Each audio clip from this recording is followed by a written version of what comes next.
이번 시간에는 좀 특이한 사항인데 상표권이나 특허권을 어떻게 법인 대표님이 잘 활용할 수 있는지에 대해서 말씀드리겠습니다.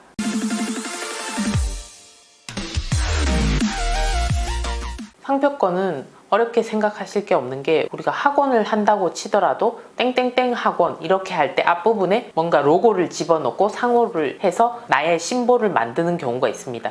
이런 거를 다른 학원들하고 차별화를 시키기 위해서 얼마든지 상표권으로 등록을 할 수가 있습니다. 그리고 특허권 같은 경우에는 공대 출신의 사장님이 특별한 기술을 가지고 제품을 만든다든지, 또는 음식점에서도 특별한 공정을 거쳐서 음식을 만들 때 그 공정도 특허로 인정받는 경우도 있습니다. 당연히 특이한 제품을 개발한다든지 이런 게 특허권으로 나올 수가 있겠죠. 저 같은 경우에 제니스 세무에게도 상표권으로 한번 보호받고 싶어서 신청을 해봤는데요. 한 10년 전에 했는데 사유가 공인회계 사업 특성상 안 된다 어쩌고 이렇게 나왔는데, 지금은 또 주변의 세무사님 보니까 되는 경우가 있더라고요. 그래서 저도 다시 한번 신청해 보려고 하는데요. 이런 상표권이나 특허권을 취득할 때, 이런 상표권이나 특허권은 보통 개인 사업자의 대표인 경우에는 고민 없이 개인 이름으로 취득을 합니다.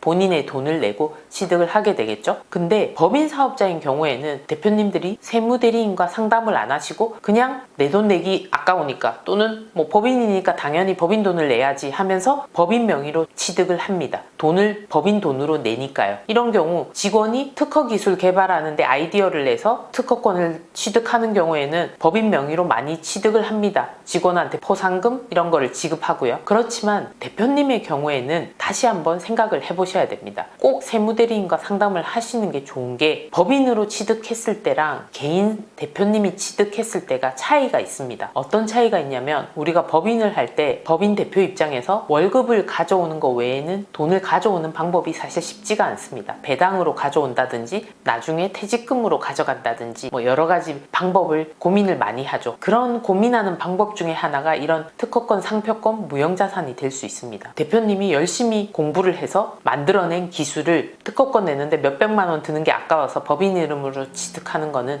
저는 반대입니다. 개인 대표님이 특허권 취득 관련해서 대표님 돈으로 비용을 부담하셔서 특허권을 본인 이름으로 낸 다음에 그 특허권을 법인에 판매를 하는 거죠. 법인의 양도에서 그 양도 대금을 법인에서 가져올 수가 있습니다. 세금은 당연히 내겠지만 일반적인 근로소득세나 이런 세금보다는 작게 내고 가져올 수가 있습니다. 그리고 어쩌다가 발생하는 소득이기 때문에 건강보험 부담도 피할 수가 있습니다. 똑똑한 대표님이라서가 아니고 세무대리인과 상담을 많이 하다 보면 이런 노하우도 가질 수가 있는 거죠. 조금의 비용 부담만 본인이 하신다면 얼마든지 법인에 양도를 해서 법인 자금을 적법하게 세금을 적게 내면서 가져오실 수가 있는 거죠. 반드시 특허나 상표권 같은 무형자산을 취득하실 때는 세무대리인과 상담을 하셔서 이게 본인 이름으로 취득하는 게 좋은지, 아니면 법인 명의로 취득할 수밖에 없는지, 이런 거를 따지셔서 유리한 방면으로 하시는 게 좋습니다. 여기서 핵심은 특허권, 상표권을 취득할 때 법인 돈으로 비용을 지불한다면 절대로 대표님 이름으로 낼 수가 없습니다. 대표님이 소유권을 주장할 수가 없기 때문에 반드시 기술도 본인이 가지고 있으면서 특허권 취득 관련한 제반 비용은